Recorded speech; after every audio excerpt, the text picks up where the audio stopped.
Halo, salam S4K. Pada kali ini saya akan melengkapi penjelasan tentang rumah S4K yang mengalami perubahan makna. Karena pada perkembangannya S4K bukan hanya sekedar tuntunan untuk mencapai gaya hidup penuh syukur, tapi sekaligus digunakan sebagai metode bersaksi yang mengharuskan setiap anak-anak Tuhan mau terbuka mengakui koreksi Tuhan. Sebab keserupaan dengan Kristus hanya bisa diwujudkan ketika kita dipulihkan. Dan pemulihan didapatkan hanya dengan cara mengakui koreksi Tuhan dan merespon pengakuan itu dengan melakukan perbaikan yang sesuai dengan keinginan Tuhan. Rumah S4K adalah tempat di mana kita dibentuk untuk menjadi serupa dengan gambaran anaknya, yaitu Yesus Kristus. Dengan cara selalu fokus terhadap arahan dan koreksi Tuhan. Melaluinya, kita dilatih untuk berani terbuka dan siap menerima koreksi Tuhan. Pelatihan ini melalui 4 hal yang wajib diingat, yaitu kasih, kekuatan, keinginan, keberhasilan. Melalui S4K, hadir untuk mengingat semua kebaikan Tuhan dan memperbaiki perilaku kehidupan yang dikoreksi oleh Tuhan. Sebagai manusia, kita cenderung melupakan apa yang pernah dan senantiasa Tuhan lakukan untuk terlibat dalam setiap segi kehidupan kita. Bahkan mengabaikan koreksi Tuhan sebagai tuntunan Tuhan dalam proses perjalanan hidup kita. Ketidakmampuan kita untuk mengingat kebaikan Tuhan dan ketulian kita untuk mendengar suara Tuhan membuat kepekaan kita terhadap kehadiran Tuhan memudar. Sehingga yang ada dalam pikiran kita ketika menghadapi masalah adalah selalu mempertanyakan keberadaan Tuhan. Rumah S4K hadir untuk menstimulus daya ingat kita, agar kepekaan tentang kehadiran Tuhan semakin bisa dirasakan. S4K menjadi metode dalam menyampaikan kesaksian, agar kesaksian itu memberi dampak yang baik, bahkan mampu memulihkan jiwa yang berada dalam lorong gelap. Selanjutnya kita akan membahas langkah-langkah yang efektif dalam bersaksi melalui metode S4K. Langkah pertama adalah berbicara tentang kasih. Tuhan senantiasa mengasihi kita, bahkan tak putus-putus mengasihi kita. Keutamaan bentuk kasih Tuhan dinyatakan melalui firman yang ditulis dalam Alkitab. Firman Tuhan adalah petunjuk yang mengarahkan proses perjalanan kita menuju rumah yang disiapkan Yesus bagi kita. Jadi firman itu adalah GPS buat proses perjalanan kita. Mazmur 119 ayat 105 mengatakan, "Firman-Mu itu pelita bagi kakiku dan terang bagi jalanku." Firman Tuhan adalah arahan dan koreksi buat kita sebagai anak-anak Tuhan. Tanpa firman, sama saja kita berjalan tanpa menggunakan GPS. Dan akibatnya kita pasti tergoda menerima tawaran setan untuk melalui jalan yang dia buat. Jadi tetaplah gunakan GPS kita dengan jalan merenungkan firman Tuhan siang dan malam. Merenungkan firman Tuhan tidak perlu bergantung pada manusia. Kita punya akses langsung di mana Roh Kudus bekerja memberi pemahaman melalui akal budi kita.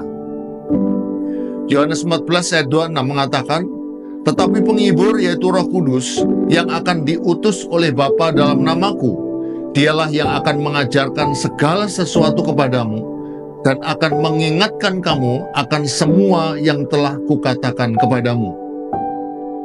Cara sederhana untuk dapat merenungkan firman Tuhan adalah dengan menghafal ayat per ayat. Semula satu ayat dalam 1 minggu, dihafal dan dilafalkan setiap saat sampai Tuhan berbicara. Jika proses itu berjalan, kita akan merasakan bahwa firman itu benar-benar hidup. Sehingga kita dimampukan Tuhan untuk menerima arahan yang Tuhan inginkan. Jadi wujud kasih yang harus selalu kita ingat adalah firman yang menjadi arahan dalam proses menuju garis finish. Menyampaikan kesaksian, pijakannya harus firman. Yang kedua, berbicara tentang kekuatan. Tuhan selalu memberi koreksi dalam setiap kesempatan bicara secara pribadi untuk mengakui bahwa firman Tuhan dengan jujur menunjukkan tempat kita ada di jalan yang salah, membutuhkan keterbukaan hati yang tidak mudah.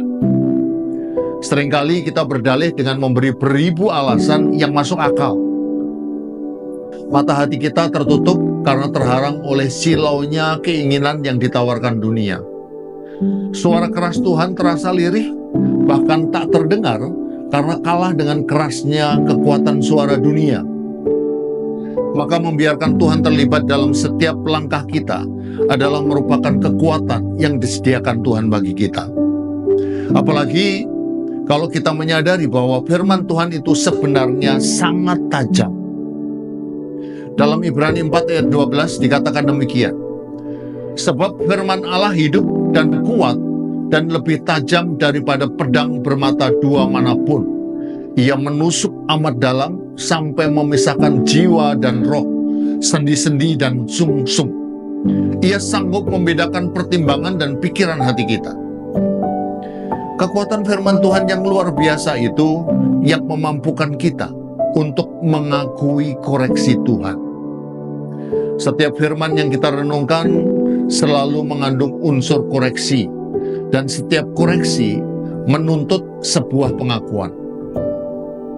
Pengakuan adalah awal dari pemulihan yang membentuk kita makin serupa dengan Kristus. Jadi ingatlah bahwa Tuhan yang memberi kekuatan kepada kita untuk merasakan betapa tajamnya firman yang dinyatakan, sehingga kita terbuka menerima koreksi dan mengakui kesalahan yang kita buat. Yang ketiga, berbicara tentang keinginan. Ketika kita dimampukan untuk mengakui kesalahan kita, maka saat itu juga Tuhan menaruh keinginannya menjadi keinginan kita untuk berkomitmen berhenti melakukan kesalahan. Ketika Tuhan menaruh keinginannya, maka keinginan yang tertanam di dalam diri kita adalah keinginan roh. Dalam Roma 8 ayat 5 dikatakan, sebab mereka yang hidup menurut daging memikirkan hal-hal yang dari daging. Mereka yang hidup menurut roh memikirkan hal-hal yang dari roh. Maka keinginan yang ditanamkan Tuhan dalam hidup kita membuat kita selalu memikirkan hal-hal yang dari roh. Dan keinginan yang Tuhan tanamkan dalam diri kita harus selalu kita jaga. Bahkan keinginan roh itu harus menjadi kebutuhan kita. Kita selalu bersemangat seperti bayi yang membutuhkan susu ibu. Dalam 1 Petrus 2 ayat 2 dikatakan, dan jadilah sama seperti bayi yang baru lahir, yang selalu ingin akan air susu yang murni dan yang rohani, supaya olehnya kamu bertumbuh dan beroleh keselamatan. Saat kita mengakui bahwa kita sering menceritakan keburukan orang lain dan terlintas mempunyai keinginan untuk berhenti, itu artinya kita sedang memikirkan hal-hal yang dari roh. Saat kita mengakui mempunyai kebiasaan hidup tidak sehat dan terlintas mempunyai keinginan untuk berhenti, itu artinya kita sedang memikirkan hal-hal yang dari roh. Jadi berbicara tentang keinginan yang tertanam di dalam hati kita, itu adalah keinginan roh. Yang keempat, berbicara tentang keberhasilan. Dalam upaya untuk mewujudkan keinginan kita, Tuhan senantiasa menyertai.